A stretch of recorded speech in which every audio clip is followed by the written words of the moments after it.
Hello, my name is Nicole Cunningham, and today I am here with Juan Barroso, a painter and ceramic artist who just won the Emerging Artist Award from Ceramics Monthly.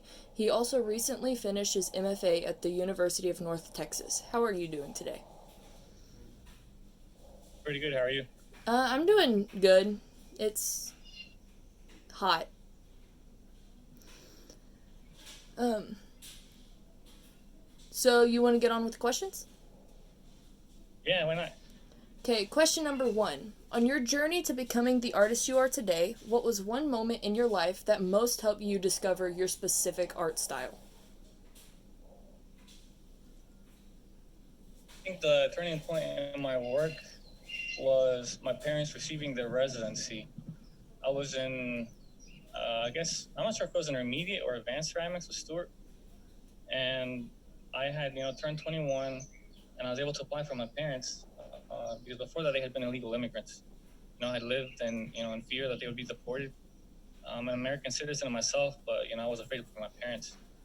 I talked to Stuart about my parents' situation, my worries. And before they actually received their residency, my mom got in trouble for having crossed, and so they were going to punish her for 10 years or so, and she would have to wait in Mexico before getting to stay in the U.S. We petitioned for a pardon, and they finally got their residency, and we were able to go back to Mexico. So we went there for vacations, and I think the trip itself helped me remember what my life had been like when I spent my childhood in Mexico. Before this trip to Mexico, my work in undergrad was, I would have to say, pretty cliche. I was painting cats and boats and actresses from movies and some family members. I didn't really have a direction, and I didn't know what I was doing. I was mostly just working on technique, I suppose. But this trip, I started to look and take photographs of what people were doing to survive and make a living, trying to think about where my family would have been if we had stayed behind in Mexico. So the trip itself was pretty inspiring, and I used those reference photos for the work for the next few years, and I still have some of those photographs even today that I haven't turned into paintings yet. So, what were most of the pictures of? It was quite a few street musicians and people selling food in their front yards. In Mexico, a lot of the homes, the fronts of them become converted into like a restaurant. So they have the living rooms in the back of the house or on the second or third floor, and the front of the house is usually for their business, whether making tortillas or food or any other sorts of crafts, or even like a pharmacy. So quite a few of, I guess, the jobs that people were doing that I could see. At this point in this trip, I wasn't actually asking people to enter their homes yet. So it's mostly just outside labor. Question number two. Who are three people who have been the most influential to you on your journey as an artist? Okay, so the first one would have to be Stuart. Kind of leading off of this, explanation of the most significant, event. I'd have to say it would be his health. He's the one. I talked to him, and I don't remember the conversation specifically, but I think he's the one that pushed me to making work about Mexican labor. Kind of, painting things about Mexican culture at a time when I was not necessarily embarrassed, but I hadn't. I've been afraid to accept my Mexican identity, for fear of my parents, getting deported. I hadn't tackled, that. You know, I guess, yeah, I hadn't really made work about Mexican culture yet, and I think thanks to him, that's when I actually started making work about that sort of stuff. And he's the guy that introduced me into clay. I actually took the class by accident, thinking it would be somehow like mosaics or tile. And, I thought it'd be more like painting with little squares. So I show up and I see these pots, and that first day I thought I was in the wrong place. But he seemed pretty excited about it, and yeah, I think it was his passion towards the medium got me to stick around, and Now here I am, I suppose. Second person would have to be my grad professor, Brookler. He taught me how to make molds, and so now I can slip cast my forms, trying to make forms that match the the image to the object itself. And so I think it was Brooks that tried to get me to marry both the image and the object a little bit more, so that it makes sense conceptually. He's been pretty helpful in getting me to clean out my forms as well. His craftsmanship is, pretty inspiring as well. And then the third person, I think, would have to be my dad. So even though it's a little cheesy, as opposed to say him, he knows everything to do with construction work. He's a handyman. He can do pretty much anything that he's asked to do. And in my undergrad, I try to figure out as many mediums as possible in an attempt to be a type of art handyman as well. So I've worked with lemon juice, rocks, charcoal, graphite, watercolor, acrylic, oil paint, wood stain. I've done printmaking, mesotints, lithography, lipstick, quite a few different mediums, I suppose. And it's been thanks to him. I've been trying to be a bit like him, but with art, I suppose. So, are there any of those mediums that you prefer over others? Oh, it would be clay, of course. Clay, yeah. It's pretty fun to work with. Yeah, there's a story in that as well. My dad, when he was a kid, he went to this Catholic school where nuns would tie his left hand behind his back, because they considered the left hand to be a sign of the devil. And they would tie his hand behind his back and make fun of his clothes. He'd be muddy from working in the fields, and they would make him feel like some kind of dirty child of Satan. And to, I guess, be able to take a medium that damaged his self-esteem and then make something of value with it is sort of ironic, but it makes me pretty happy to know that I can take this mundane medium and turn it into something of worth. And that's something that my dad has done with himself. He went from this kid that didn't think very much of himself to having a family in the US that he can take care of, and he's doing pretty all right now thanks to him. Also, I think figuring out graphite and acrylic and oil paint has been a little bit easier. The process to me seems a bit easier to grasp, and there's a lot of variables in clay that I find worthwhile and challenging. So it's maybe the medium I still haven't quite figured out, and I enjoy trying to figure out. It's fun being able to do stuff with clay, and if you don't like it, you can just smush it back down and start over. Whereas with other things, it's a bit more difficult. So yeah, there's also this aspect of clay helping you cope with loss. Like you can't count on it being done until it comes out of the glaze firing and there's no cracks in it. So there's also that potential loss, and learning to cope with that I think can help you in life as well a little bit. it's a bit stressful. Yeah, it can be. Spend all this time on something and it could blow up. Yeah, but I think that makes the results worthwhile. Yeah. Especially when it does something you weren't expecting in the first place that you like. Yeah, it's fun to see how the glazes turn out in specific kilns. There was one pot I had that I put the black glaze on and put it in the soda kiln, and it is now mostly blue and green, and there's no black on it. Cool. So, okay, question number 3 is, do you have any advice for those pursuing a career in art? Yeah, I think maybe one thing would be to always be looking out for, I guess your weakest link. You know, I try and be scared of reaching a plateau. If you look on Instagram, there's some artists that are pretty good at drawing realistic portraits, and they've been doing it for years, but they haven't really done much further than that. So I'm kind of afraid to get to that point, where I'm not improving. So I'm always trying to figure out what I need to improve on the most, and then I work on that a little bit. So far for me, it's been working on the forms. I think my painting, my images are pretty okay. It's just trying to get the forms to catch up, where I spend an equal amount on the form as I do on the image. So I'd say just being aware of your weaknesses can help you improve quite a bit more.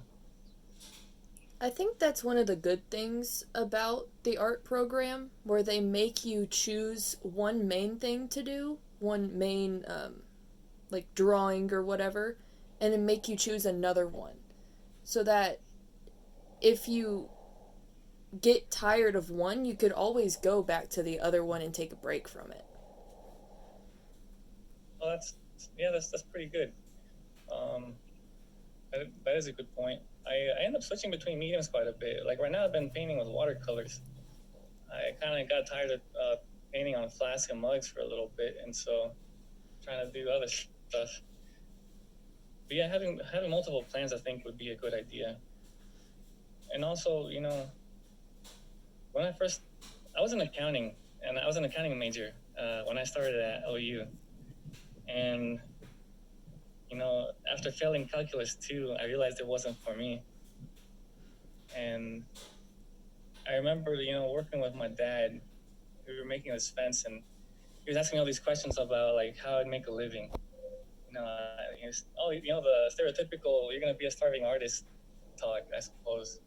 At first, they didn't really believe in me, and my response to that was that even if I didn't have money for materials, I would, as a joke, I told them I would draw with rocks.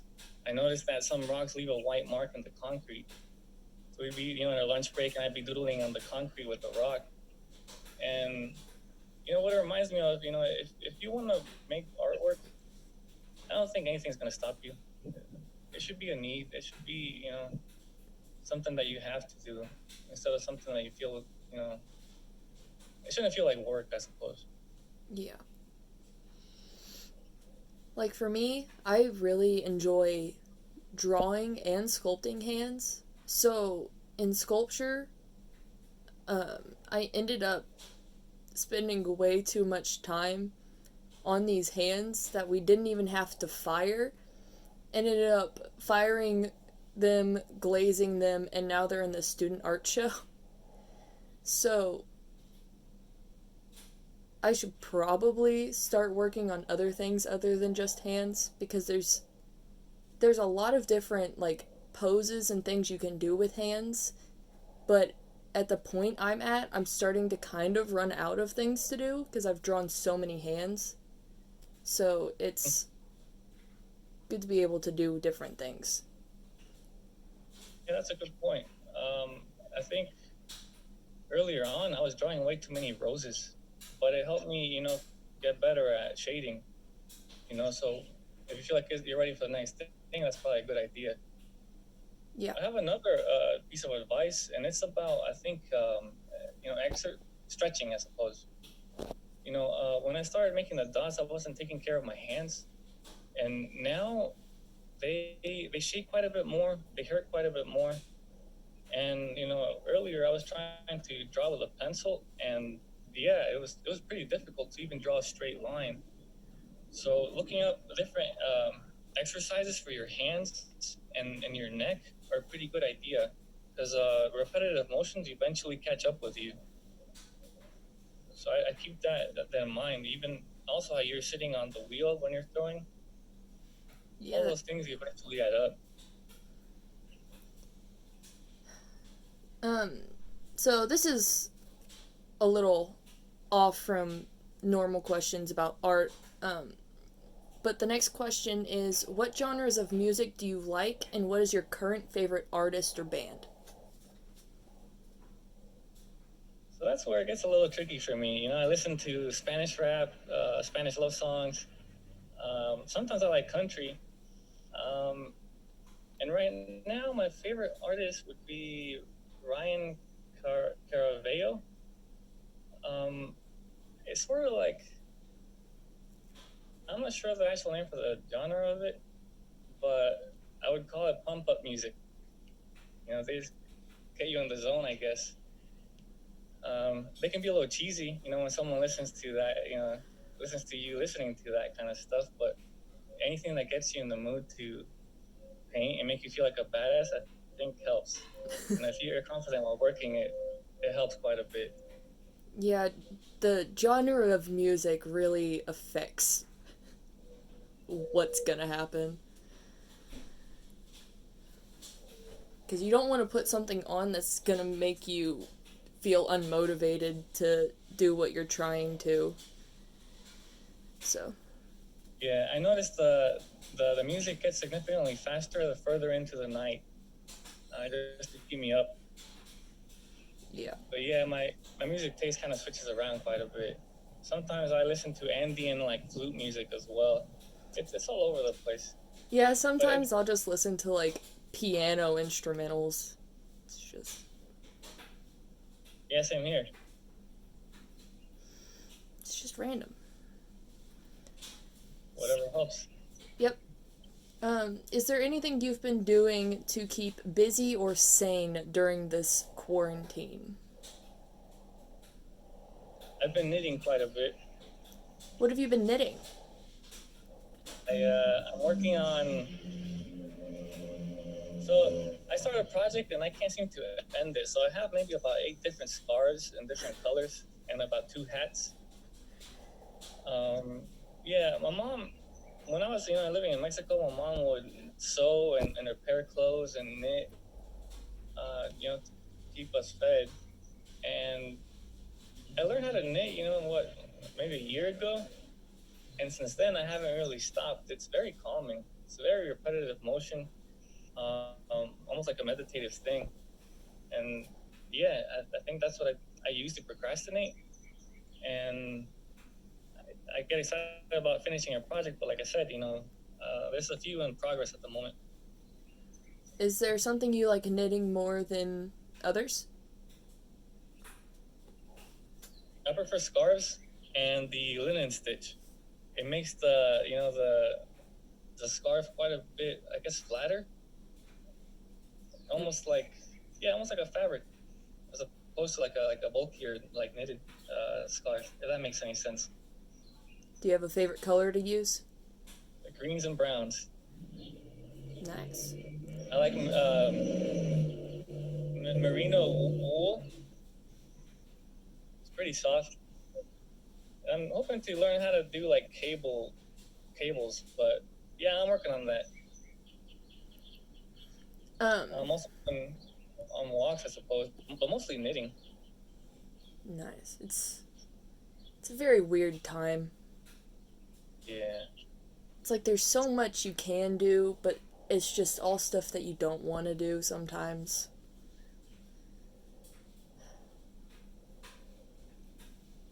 Okay, and the last question is there anything you would have asked that I haven't if you were in my shoes?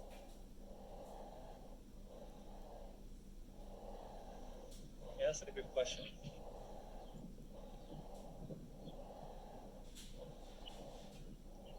What?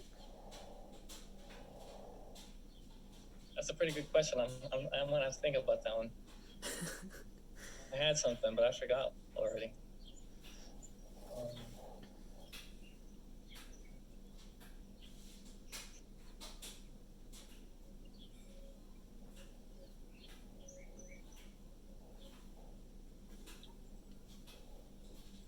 so what's your major right now?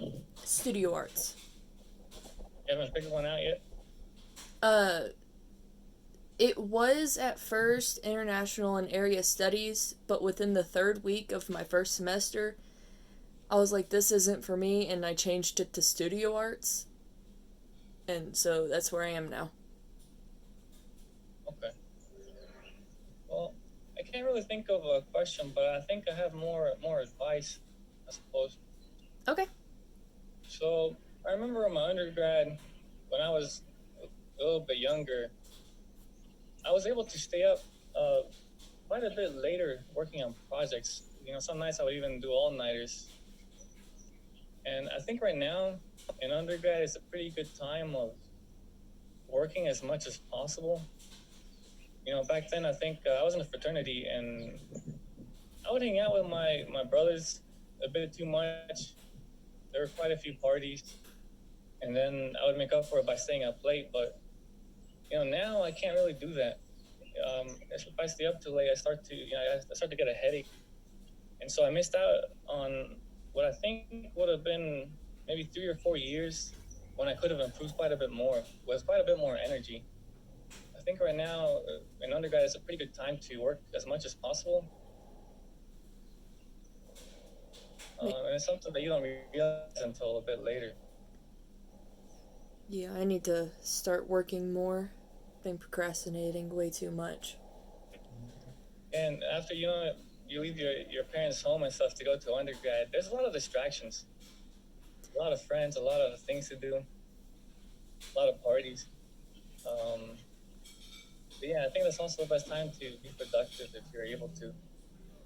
See, for me, it was the opposite. I was doing fine while at school, and I was getting things turned in, and I was, actually working on things and not procrastinating. But then I got home, and I've just not wanted to do anything. And I just sit around and really do nothing.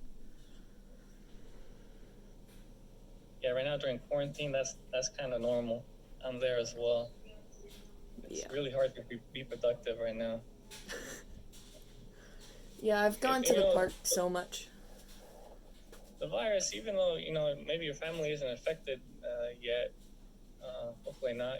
But I think the possibility of it happening, and I think mortality is on your mind quite a bit more than usual. It can be pretty draining. You don't know if you're sick or not, and yeah, there's that kind of like fear in the back of your mind. And especially with like mental health, I don't think it's really helping like anybody right now. Yeah.